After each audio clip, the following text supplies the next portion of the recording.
우리 오늘 나눌 말씀 사무엘상 12장 24절 25절 말씀 우리 다 일어서셔서 우리 오늘은 두 절이니까 우리 한 목소리로 같이 말씀 읽겠습니다. 사무엘상 12장 24절 25절 말씀 우리 함께 같이 사무엘상 12장 24절 25절 말씀 읽도록 하겠습니다. 너희는 여호와께서 너희를 위하여 행하신 그 큰 일을 생각하여 오직 그를 경외하며 너희의 마음을 다하여 진실히 섬기라. 만일 너희가 여전히 악을 행하면 너희와 너희 왕이 다 멸망하리라. 아멘. 다 자리에 앉으시기 바랍니다. 어떻게 지난주에 숙제들은 잘 하셨나요? 고개를 떳떳이 드는 분들이 있는 거 보니까 숙제를 잘 하셨겠죠? 말씀 앞에 머무르고 말씀을 이해하기 위해서 애쓰고 또 그 이해한 말씀으로 하루를 살아가려고 애쓰는 시간이 여러분들에게 지난 한 주 어땠는지 모르겠습니다. 우리가 그 일을 계속하다 보면 우리가 조금씩 하나님을 더 잘 알아가게 되고 또 하나님을 더 사랑하게 되고 또 하나님의 자녀답게 살아갈 수 있게 된다고 저는 믿습니다. 이 세상에 거저되는 거는 없고 다 노력해야 잘 우리가 자라갈 수 있는 겁니다. 우리가 읽는 하나님의 말씀인 성경은 하나의 큰 이야기입니다. 그리고 특별히 구약 성경은 이스라엘 민족의 역사 이야기입니다. 하나님은 이스라엘의 역사 속에서 자신을 드러내셨습니다. 때로 그렇게 말씀하시는 분들이 있어요. 우리나라 역사도 제대로 모르는데 무슨 이스라엘 역사에 대해서 우리가 알아야 하느냐 이야기하시는 분들도 있으신데 하나님은 이스라엘 역사 자체가 우리에게 중요한 것이 아니라 그 역사를 통해서 이야기하시는 하나님을 만나고 자신을 드러내시는 하나님을 발견할 수 있기 때문에 우리는 이스라엘의 역사로 이야기되어 있는 구약 성경을 읽고 알아가는 거죠. 그걸 알아야 하나님을 조금 더 알 수 있기 때문입니다. 그리고 감사하게도 그 이스라엘의 이야기는 그 시대로 끝나버리는 이야기가 아니라 그 역사와 그 가운데 일하셨던 하나님을 우리가 생각하면서 굉장히 오래전의 이야기이지만 그러나 오늘 우리에게 여전히 말씀하시는 우리의 이야기에 들어와 계시는 하나님을 우리가 만날 수 있게 되는 것입니다. 하나님이 사무엘을 부르셨던 것처럼 사무엘아 사무엘아 라고 부르셨던 것처럼 저는 오늘도 하나님은 우리를 여전히 부르고 계시다고 믿습니다. 우리의 올바른 태도는 엘리가 사무엘에게 이야기해 주셨던 것처럼 하나님의 이야기에 우리가 귀를 기울이고 주의 종이 듣겠습니다 라는 마음으로 그분의 이야기에 귀를 기울이는 삶이 저와 여러분의 삶이어야만 하는 거죠. 그게 꾸준히 계속되다 보면 우리는 정말로 하나님을 더 깊이 알아가고 하나님을 더 깊이 사랑할 수 있게 되는 것입니다.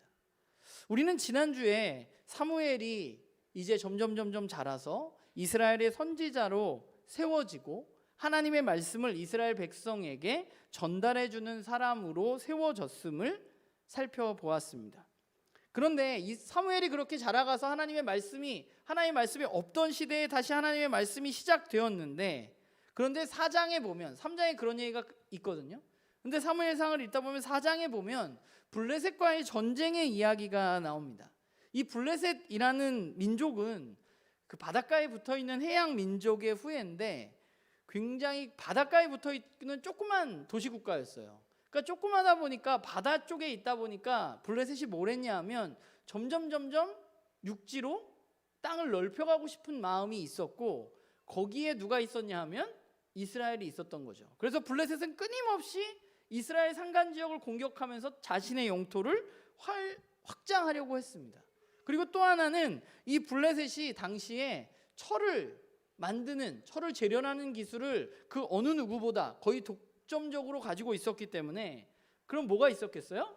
철로 만든 무기가 있었기 때문에 사실은 이스라엘이 블레셋이 공격해 오는 것에 속수무책일 때도 많았고 계속해서 괴롭힘을 당하게 되는 그런 역사적인 관계에 있는 것이 바로 블레셋인데, 사무엘상 4장에 보면 이제 그 사무엘이 말씀을 전하기 시작할 때쯤 블레셋이 이스라엘을 공격합니다. 그리고 이스라엘은 그 블레셋과의 싸움에서 지게 됩니다. 그래서 이 전쟁에 지게 되니까 이스라엘 사람들은 뭘 생각했을까요? 전쟁에 지면 뭘 생각해요? 왜 졌을까? 고민하게 되죠. 그래서 4장 3절에 보면 이스라엘 지도자들이 가장 먼저 한 게 뭐냐 하면 하나님 앞에 물었습니다. 뭐라고 물었냐 하면 사무엘상 4장 3절에 여호와께서 어찌해서 우리에게 오늘 블레셋 사람들 앞에서 패하게 하셨습니까? 라고 하나님께 물었어요. 하나님, 우리가 왜 패했나요? 라고 물었습니다. 여기까지는 굉장히 괜찮았습니다. 하나님 앞에 물었는데, 그런데 그 사람들은 자신들의 패배의 원인을 올바로 좀 파악했어야 되는데, 그런데 그들은 자신의 패배의 원인을 다른 곳에서 찾게 됩니다. 그래서 하나님, 우리는 왜 패했습니까? 라고 물은 다음에 이스라엘 사람들이 한 행동이 뭐냐 하면 언약궤를 이 전쟁터로 가지고 오는 거였어요. 실로에 있었던 그 언약궤를 이 전쟁터에 가지고 오면 언약궤가 우리와 함께 하면 우리가 이 전쟁에서 승리할 수 있을 것이라고 그들은 생각했습니다. 그러니까 문제는 뭐냐 하면 자신들이 전쟁에 왜 졌는지 이스라엘 민족이 올바로 파악하지 못했다는 것. 그래서 올바로 파악하지 못하니까 결국 잘못된 행동인 언약궤를 전쟁터로 가져오게 된 것입니다. 그러면 왜 이스라엘 사람들은 언약궤를 전쟁터로 가져오면 이길 것이라고 생각을 했을까? 언약궤가 없어서 우리가 졌나 보다 라고 왜 생각했을까? 거기에는 이유가 있습니다. 우선 1차적인 이유는 자신들의 역사에 대한 좀 잘못된 해석에서 나온 행동이라고 볼 수 있어요. 이스라엘 역사를 보면 모세가 광야에서 전쟁을 할 때, 그리고 우리가 잘 아는 것처럼 여호수아가 여리고성을 무너뜨릴 때 뭐가 있었냐 하면 여리고성을 돌 때 앞에 뭐가 있었죠? 언약궤가 있었죠.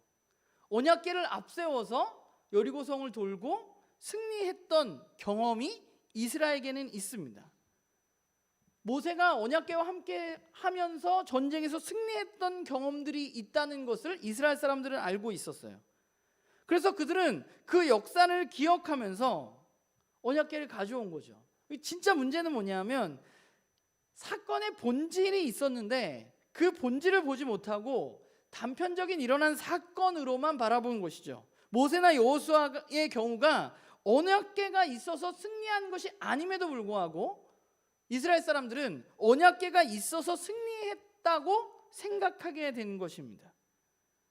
본질은 뭐냐면 모세나 여호수아나 언약궤가 있는 게 중요한 게 아니라 여호수아가 언약궤를 앞에 두고 여리고성을 돌았던 이유는 뭐예요? 언약궤가 있으면 여리고성이 무너질 것 같아서가 아니라 하나님이 언약궤를 앞에다 세우라고 말씀하셨기 때문에 언약궤를 앞에다 세웠던 거예요. 본질은 뭐냐면 하나님이 말씀하신 것에 순종하는 것이었는데, 이게 이스라엘 사람들이 이 사건을 기억하면서 잘못 생각하게 된 거죠. 언약궤가 있어서 그때 여리고성이 무너졌나 보다, 언약궤가 있어서 모세가 이겼나 보다 하는 생각을 가지고 언약궤를 전쟁터로 가지고 왔다는 것입니다. 그리고 또 하나는 뭐냐면 사실 이게 더 근본적인 이유일 수도 있는데, 그건 뭐냐면 하나님에 대해서 이스라엘 사람들이 몰랐다는 거예요. 이스라엘 사람들이 하나님께 예배했는데 하나님에 대해서 이스라엘 사람들은 다른 민족들이 섬기고 있는 자신들의 신들을 바라보는 것과 똑같은 방법으로 하나님을 바라보았다는 것입니다. 그러니까 주변에 있는 부족 국가들이 자신들의 신은 블레셋에는 다곤이 있었고 우리가 잘 아는 바알, 아세라 이런 것들이 있었죠. 당시에 하나님을 바알이나 다곤이나 아세라를 그 사람들이 바라보는 것처럼 바라봤다는 거예요. 세상 그 사람들과 같은 방법으로 하나님을 바라본다는 것은 어떤 의미가 있냐 하면, 만들어진 신들은 신을 움직여서 내가 원하는 것을 얻을 수 있도록 하는 신을 만들었고, 하나님을 그렇게 바라본다는 것은 하나님을 움직여서 우리가 이 전쟁에서 승리할 수 있을 것이라고 생각했다는 겁니다.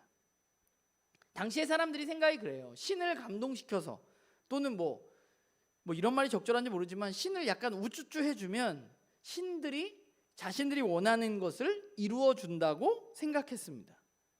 근데 문제는 뭐냐면 이스라엘 사람들도 그렇게 하나님을 생각했다는 거예요. 그래서 그 4장 말씀을 보면 이스라엘 사람들이 언약궤를 가져오자마자 어떤 일이 일어났냐면, 지금 전쟁에 져가지고 굉장히 패전의 아픔이 있는데 언약궤가 나타나자마자 갑자기 엄청나게 큰 함성을 지르게 됩니다. 왜 그래요? 언약궤가 힘이 있다고 생각하는 거죠. 언약궤가 함께하면 자신들이 이길 수 있다고 잘못 생각하는 거예요. 언약궤만 있으면 하나님이 이 전쟁에서 우리를 이기게 해줄 거라고 생각하는 것입니다.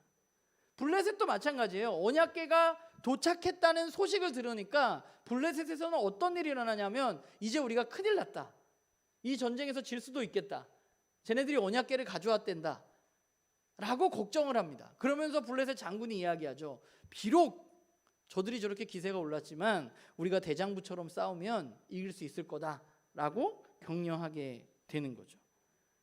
그리고 이 언약궤를 가져올 때 이스라엘 사람들의 말을 잘 보면 그 뭐라고 나와 있냐면 4장 3절에 그 언약궤를 우리 중에 있게 해서 그것으로 우리를 우리의 원수의 손에서 구원하게 하자라고 말해요.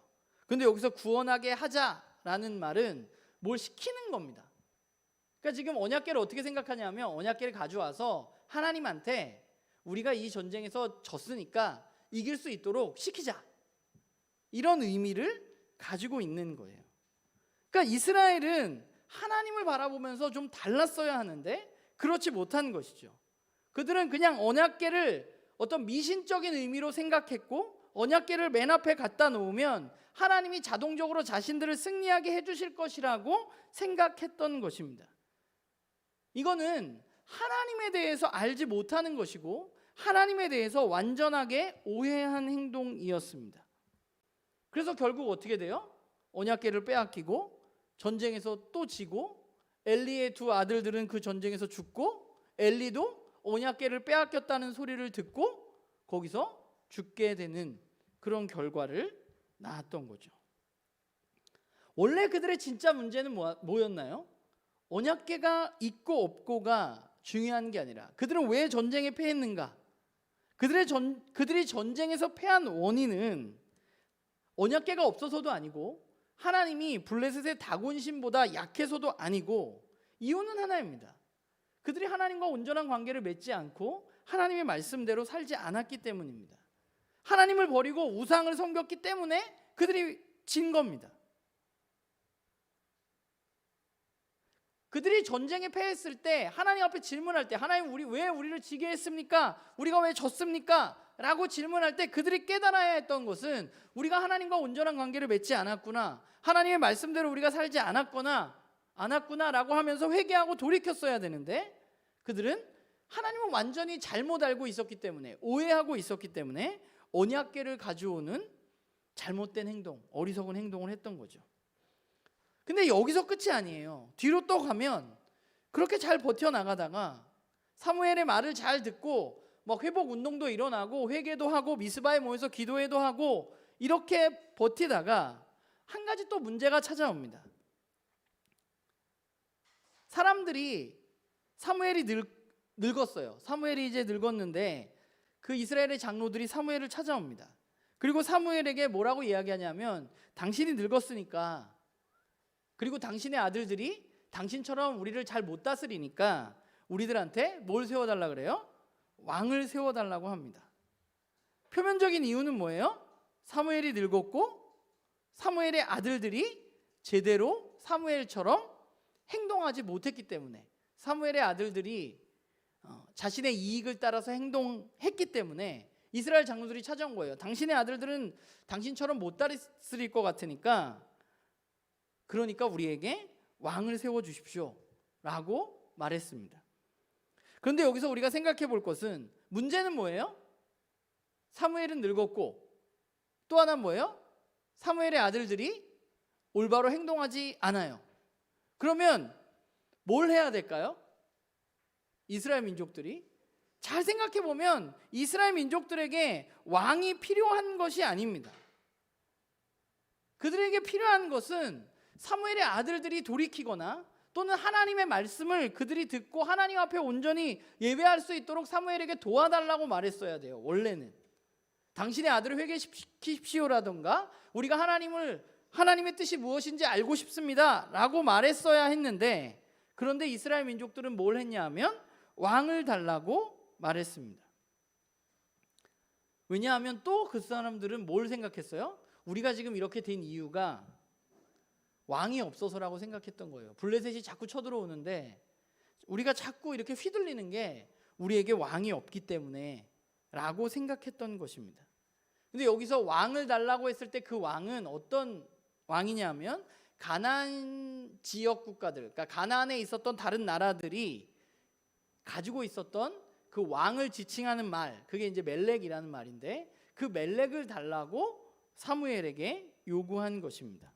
그러니까 자신들에게 가나안에 있었던 다른 나라들처럼 왕이 있으면 자신들이 조금 더 잘 살 수 있고 블레셋과의 전쟁에서도 잘 싸울 수 있다고 생각한 것입니다. 그러니까 핑계는 사무엘이 늙었고 사무엘의 아들들이 문제가 있다고 얘기하지만 이들이 진짜 원하는 건 그건 그냥 핑계고 원래 원했던 건 뭐냐면 왕을 세워달라는 거예요. 그러니까 왜 이 어려움을 겪고 있는지, 왜 문제가 일어나는지 이스라엘 민족들은 제대로 파악하지 못합니다. 왕을 요구했고 하나님은 그 왕을 어떻게 하셨어요? 기뻐하시지 않았지만 이스라엘 민족에게 왕을 주시기로 하셨습니다. 그러면 이스라엘이 왕을 달라고 그랬어요. 그러면 하나님은 왜 이스라엘에게 왕을 주셨을까요? 왕이 세워지는 것을 기뻐하지 않았음에도 불구하고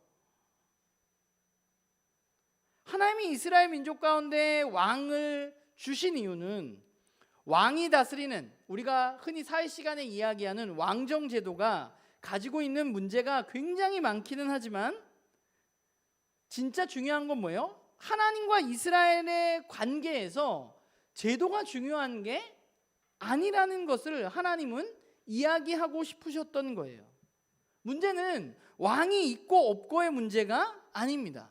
본질은 언제나 같았어요. 이스라엘과 하나님이 온전한 관계를 누리고 있느냐, 하나님의 말씀을 듣고 그 말씀에 순종하는 삶을 살고 있느냐, 다른 우상들을 의지하지 않고 하나님만 바라보고 있느냐, 이게 제일 중요한 문제인데 이스라엘은 자꾸 다른 걸 생각하니까 하나님은 그 제도를 수용하기는 하는데 제도의 문제가 아니라고 말씀하고 싶으셨던 것이죠. 그래서 하나님은 이스라엘에게 왕을 주시기는 주셨는데 가나안 지역에 있었던 왕들과는 다른 왕을 이스라엘 민족들에게 주신 것입니다. 그럼 뭐가 다르냐? 다른 나라의 왕들하고 이스라엘의 왕하고 뭐가 다르냐? 굉장히 중요한 차이점이 있는데 그러니까 당시에 있었던 가나안 지역의 왕들, 우리가 일반적으로 생각하는, 우리가 영화에서 보거나 책에서 보는 그 왕들은 뭘 갖고 있어요? 절대 권력을 갖고 있죠. 제국의 왕들은 자기 마음대로 할 수 있습니다. 사람 한두 명 죽이는 거 크게 문제되지 않고 자기를 위해서 일할 수 있는 사람들을 세우기도 하고 건축을 하기도 하고 하는 일들을 하죠. 그런데 그게 원래 일반적인 왕이에요. 그런데 하나님이 세우시는 왕은 그 왕들과는 달라야 해요. 뭐가 달라야 되냐면 절대 권력을 가진 왕이 아니에요. 절대 권력은 누가 가지고 있느냐? 하나님이 가지고 계셔야만 돼요. 이스라엘 왕은 절대 권력을 가진 왕이 아니라 어떤 왕이냐면 하나님의 이야기를 잘 듣고 말씀으로 순종해서 이스라엘 사람들에게 하나님의 다스림을 드러내고 알려주고 그 하나님의 다스림으로 이스라엘 사람들을 다스릴 수 있는 것이 이스라엘의 왕이어야만 돼요. 그래서 왕에게 필요한 게 뭐였냐면 선지자였어요. 하나님의 이야기를 들을 수 있는 사람. 그래서 왕에게는 이스라엘 역사를 보면 왕 옆에는 누가 있어요? 예언자, 선지자들이 있는 거죠. 왜냐하면 예언자, 선지자들이 하는 이야기가 뭐예요? 왕에게 가서 하나님이 이렇게 이렇게 하라고 이야기했다고 말해주는 겁니다. 그게 이스라엘 왕과 일반 왕과 다른 것입니다.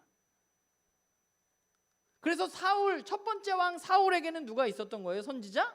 사무엘이 있었던 겁니다. 이스라엘 왕이 해야 할 일은 하나님의 말씀을 듣고 그 말씀에 순종해서 그 말씀에 따라서 이스라엘 사람들을 잘 다스려야만 하는 것이었어요. 그게 이스라엘 왕의 사명이고 이스라엘 왕이 해야 할 일입니다. 그러니까 절대 권력이 나한테 있는 게 아니라 누구한테 있는 거예요? 하나님께 있는 거죠. 그게 이스라엘 왕이 해야 할 일이었어요. 이스라엘의 하나님이 허락한 왕정 제도는 바로 그런 것이었어요. 하나님의 백성에게 문제의 본질은 언제나 같습니다. 하나님의 말씀을 잘 듣고 그 말씀에 순종해서 살아가느냐, 주님만 바라보느냐, 그렇지 않느냐의 문제입니다. 오늘 우리가 읽었던 사무엘상 12장 말씀은 이제 진짜 이스라엘이, 오늘 12장은 무슨 내용이냐면 이제 진짜 이스라엘의 사사시대가 끝나고 하나님이 허락하신 왕정시대, 새로운 나라가 시작될 때 선지자 사무엘이 이스라엘 민족들에게 한 이야기입니다. 사무엘이 한 이야기는 뭐예요? 오늘 본문에 말하는 것은 하나님이 이스라엘 민족 가운데 하신 일들을 뭘 해야 돼요? 생각해야 돼. 그래서 뭘 해야 돼요? 하나님을 경외하고 하나님만 섬겨야 하는 것입니다. 그리고 악을 행하면, 여기서 악을 행한다는 것은 악한 행동을 한다는 의미도 있지만 하나님 외에 다른 것들을 의지한다는 의미도 가지고 있어요. 그러니까 하나님 외에 다른 것들을 의지하면, 악을 행하면 뭐가 망해요? 이스라엘 왕도 이스라엘도 망하게 될 것이라고 말하고 있습니다.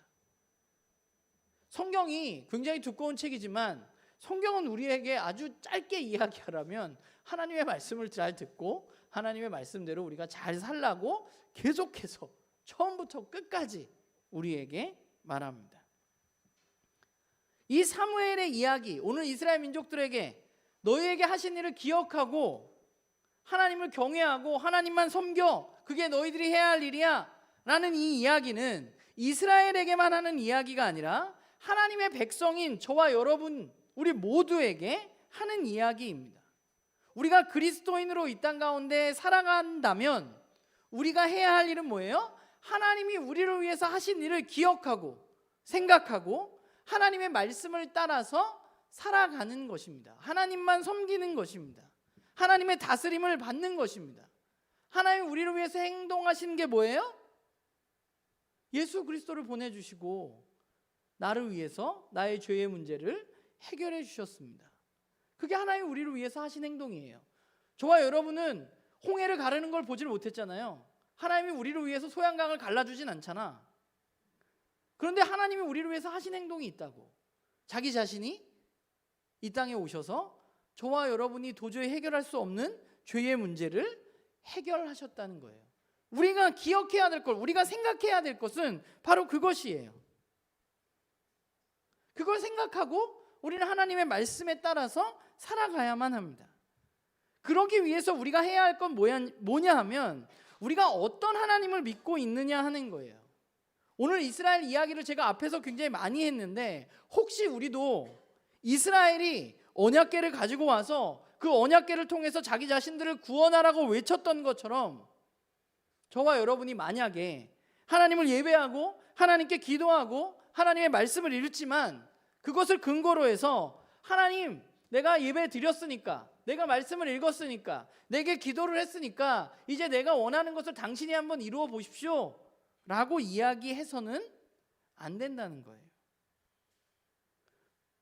우리는 하나님을 움직이려고 하는 사람들이 아닌가에 대해서 점검해 보아야만 합니다. 우리가 믿고 있는 하나님이 그냥 우리 할머니들이 정화수 떠놓고 빌던 그 샤머니즘 속에 그 무당들이 섬기던 그 귀신들과 그 신들과 같은 하나님이냐? 그렇지 않다는 거예요. 정화수 떠놓고 새벽마다 목욕 제기하고 빌면 그것이 이루어질 것이라고 믿었던 그 귀신들하고 우리가 믿는 하나님하고는 본질적으로 다르다는 거예요. 근데 왜 우리도 비슷한 행동을 하고 있냐는 거지. 우리가 기도하면 하나님이 이루어 주실 것이라고 믿는 게 아니라 우리는 하나님을 움직이려고 해서는 안 돼요. 언약궤 갖다 놓고 네가 한번 이겨봐라 라고 해서는 안 돼. 하나님은 사람들이 만든 신과는 본질적으로 다릅니다. 만들어진 신들은 우리 인간이 원하는 것을 이루기 위해서 필요한 존재이지만 하나님은 만들어진 신이 아니라 존재하시는 신이기 때문에 원래부터 있으신 분이기 때문에 우리의 삶에 원하는 것을 이루기 위해서 우리는 하나님을 조종할 수가 없습니다. 우리가 해야 되는 건 뭐냐 하면 그분을 조종하려고 하는 게 아니라 그분의 조종을 우리가 받는 거예요. 그분을 다스리려고 하는 게 아니라 그분의 다스림을 우리가 받아야만 하는 것이에요.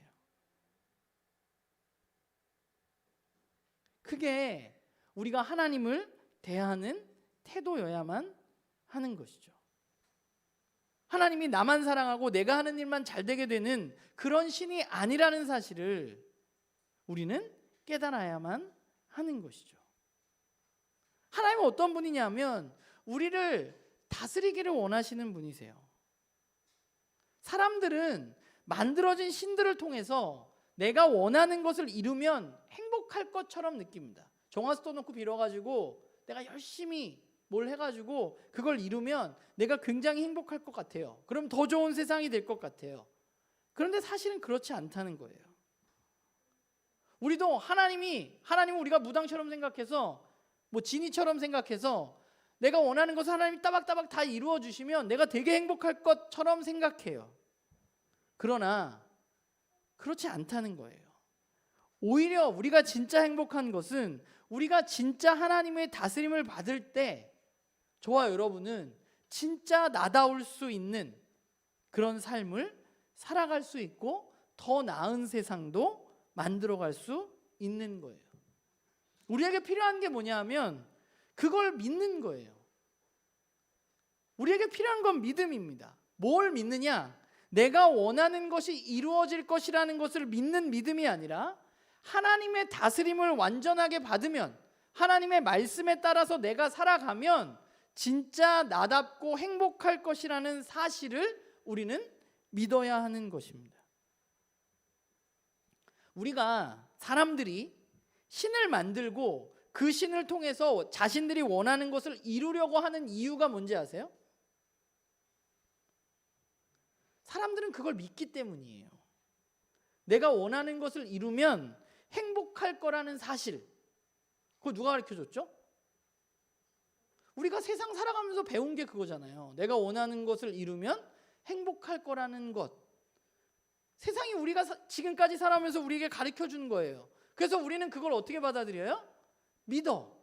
내가 원하는 것을 다 가지면, 내가 원하는 것을 다 하면 내가 행복할 것이라고 믿어요. 왜냐하면 세상이 우리에게 그렇게 가르쳐 줬기 때문에.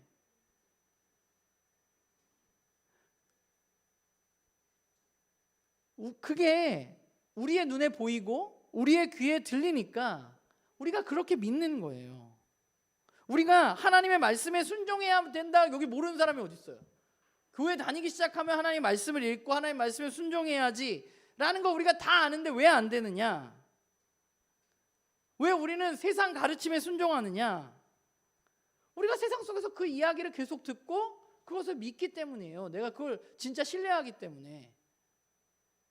그렇기 때문에 세상의 가르침은 우리에게 오늘 이 시대에는 다곤도 없고 바알도 없고 아세라도 없지만 오늘 우리에게는 또 다른 신이 있어요. 나만 행복하면 된다는 신, 네가 원한 것을 이루면 행복할 거라는 신, 그게 우리를 다스리고 있는 거죠. 우리는 생각해, 나 다스림 받는 거 싫어하거든, 이렇게 생각하지만 사실 우리는 그것의 다스림을 받고 있는 중이에요. 그런데 성경은 우리에게 뭐라고 얘기해요? 그 다스림으로부터 벗어나서 하나님의 다스림을 받아야 한다고 이야기하는 거예요. 그게 너에게 진짜 너다운 거야. 그게 진짜 너를 행복하게 해주는 거야. 그게 너를 정말 풍성하게 해주는 거야 라고 말하고 있는 것이죠. 우리는 그 사실을 믿어야만 돼요.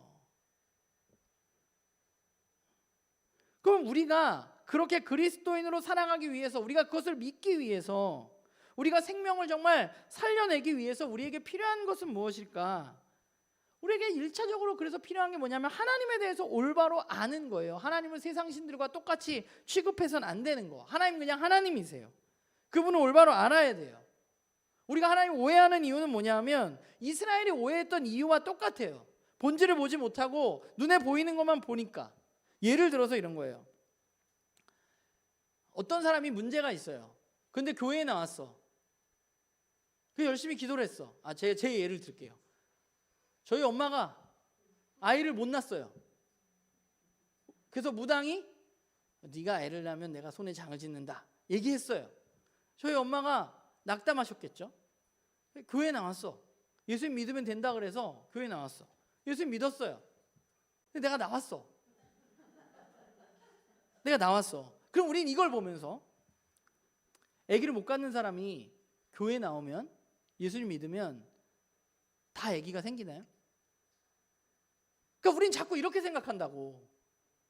여호수아가 언약궤를 들고 이겼던 것을 바라보면서 언약궤를 갖고 왔던 것처럼 누가 아픈데 교회 가면 낫대. 그러면 그것만 생각해. 그러니까 하나님은 그렇게 생각하는 거야. 날 병을 낫게 해주시는 분, 내가 아기가 안 생기는데 아기를 생기게 해주시는 분. 근데 그게 아니라고요. 하나님 우리는 그렇게 바라볼 게 아니라 우리는 하나님 진짜 어떤 분이고 우리에게 뭘 원하시는지 생각해야만 돼요. 아기는요 생길 수도 있고 안 생길 수도 있고 병이 나을 수도 있고 낫지 않을 수도 있어요. 진짜 중요한 것은 무엇이냐면 우리 엄마가 나를 낳고 하나님과 더 가까워졌다는 게 중요한 거야. 하나님을 알게 됐다는 것. 나를 낳은 게 중요한 게, 나는 낳은 것도 중요하지. 나는 낳은 거 중요하지만 나를 낳은 것보다 더 중요한 진짜 본질은 아기를 낳은 게 아니라 아기를 낳음으로 말미암아서 우리 엄마가 하나님을 알게 되고 하나님을 더 깊이 깨달아가게 되었다는 것. 그게 중요한 거예요. 우리에게 필요한 것은 하나님을 오해하면 안 돼. 우린 단편적으로 교회 가니까 애 낳더라, 교회 가니까 사업에 성공했더라, 교회 가니까 병 났더라, 이게 아니라 그걸 통해서 그 사람이 하나님을 더 깊이 알아가고 하나님과 온전한 관계를 누리는 것을 우리는 바라보아야만 한다는 거예요. 그래서 우리는 하나님의 말씀을 읽을 때 오해하면 안 돼. 성경의 어떤 이야기, 아브라함이 하나님의 말씀을 따라갔더니 막 부자가 되고 야곱도 부자가 되고, 그러니까 그런 걸 보면서 하나님 열심히 믿으면 부자가 되는 거구나 이렇게 생각하면 안 된다고. 본질은 뭐예요? 하나님의 말씀에 순종해야 하는 거예요. 그래서 우리는 말씀을 읽을 때 유의해야만 돼요. 우리가 큐티의 제일 안 좋은 점이 뭐예요? 내 상황에 따라서 말씀이 읽어진다는 게 큐티의 가장 큰 단점이에요. 오늘 너무 힘들어. 근데 그 말씀이 오늘 무조건 잘 될 것 같아. 우리는 그렇게 마치 그 말씀이 나를 오늘 하루 이끌어가는 무슨 나에게 행복을 가져다 주는 말씀인 것처럼 그렇게 생각해서는 안 되는 거예요. 오해해서는 안 돼. 그럼 오해하지 않기 위해서 뭐라는 거예요?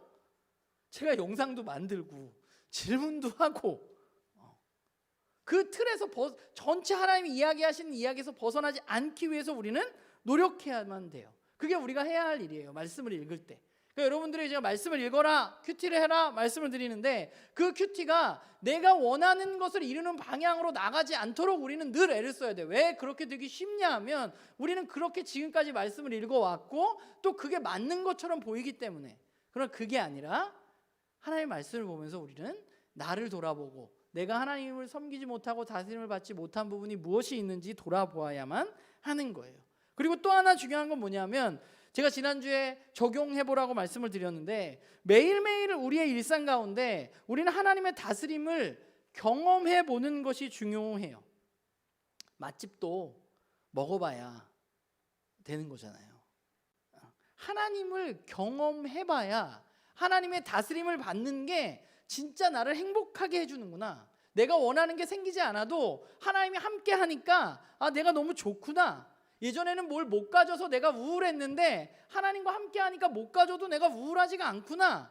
이런 걸 경험을 해야 하나님을 더 찾게 되는 거예요. 우리는 하나님의 다스림을 받읍시다 이러면 뭔가 대단한 걸 자꾸만 생각해. 굉장히 큰 거. 그러나 아주 작은 것에서부터 하나님의 다스림을 받는 훈련을 우리는 해야만 되는 것이죠. 그래서 여러분들이 말씀을 묵상하고 적용을 꼭 해보세요.